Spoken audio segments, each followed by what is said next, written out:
Iran Israel উত্তেজনা তো আবার একেবারে তুঙ্গে। মানে আন্তর্জাতিক মহল থেকে যুদ্ধবিরতির চাপ আসছে ঠিকই, কিন্তু ঘটনা অন্যদিকে মোড় নিচ্ছে। একদম। বিশেষ করে এই ২৪শে জুন ২০২৫-এর হামলাটা, ইরানের মিসাইল হামলা। হ্যাঁ, আর আজ আমরা ঠিক এই বিষয় নিয়েই কথা বলবো, একটা নির্দিষ্ট প্রতিবেদনকে ভিত্তি করে, তাই না? ঠিক তাই।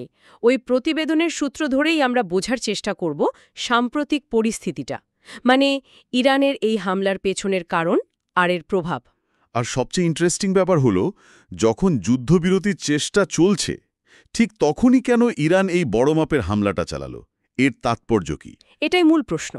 আচ্ছা, ঘটনাটা যদি একটু বিস্তারিত দেখি, প্রতিবেদন অনুযায়ী ২৪শে জুনের হামলাটা হয়েছে কখন? মধ্যরাত থেকে ভোরের দিকে। বেশ অনেকটা সময় ধরে। তাহলে কোন কোন জায়গায় আঘাত হেনেছে? মূলত দক্ষিণ তেল আবিব, হাইফা, আশকেলন এই এলাকাগুলোর কথা বলা হয়েছে রিপোর্টে। আর ক্ষতি মানে ইসরায়েলের যে আয়রন ডোম সিস্টেম আছে সেটা কি কাজ করেনি? কাজ করেছে।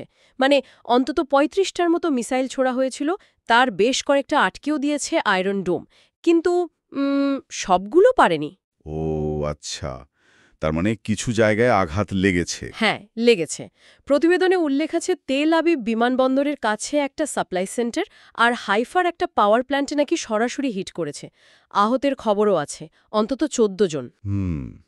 কিন্তু ওই যে আগের প্রশ্নটা, ইরান কেন ঠিক এই সময়ে যুদ্ধবিরতির আলোচনার মধ্যে? ওদের আনুষ্ঠানিক বক্তব্য কি? ইরানের রেভলিউশনারি গার্ড মানে আইআরজিসি একটা বিবৃতি দিয়েছে। সেখানে তারা এটাকে বলছে ইসরায়েলের আগ্রাসন আর মুসলিম জাতির বিরুদ্ধে অপরাধের জবাব। বেশ কড়া ভাষা। শুধু তাই না, যুদ্ধবিরতির আহ্বানকে ওরা একদম পাত্তা না দিয়ে বলেছে এটা নাকি অন্যায়কারীর জন্য ফাঁকা আশ্বাস।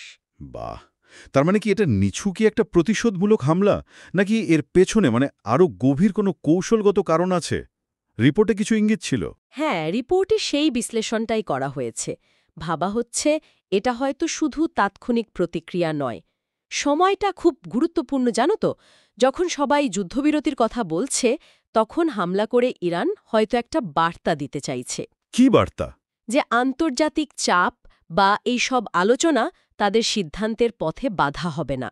এটা একই সাথে আমেরিকা বা ইসরায়েলকেও একটা কড়া বার্তা দেওয়া, নিজেদের শক্তি প্রদর্শন করা, আঞ্চলিক ক্ষমতা দেখানোর একটা চেষ্টা আর কি। বুঝতে পারছি।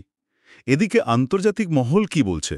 জাতিসংঘের মহাসচিব অ্যান্টোনিও গুতেরেস তো নিশ্চয়ই প্রতিক্রিয়া জানিয়েছেন। অবশ্যই।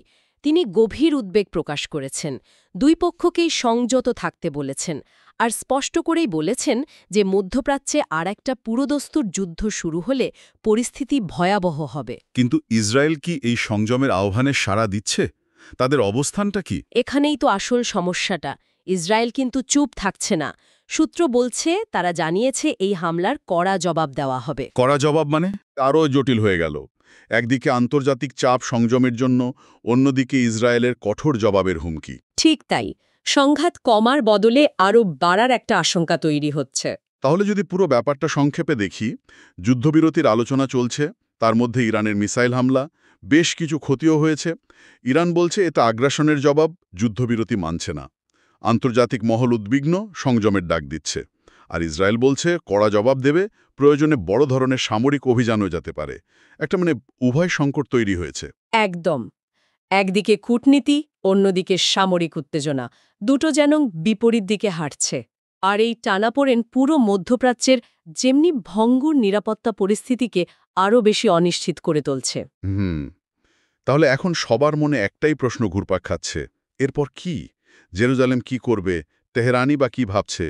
এই যে উত্তেজনা বাড়ছে, এটা কি শেষ পর্যন্ত একটা বড় আকারের সংঘাতের দিকে নিয়ে যাবে?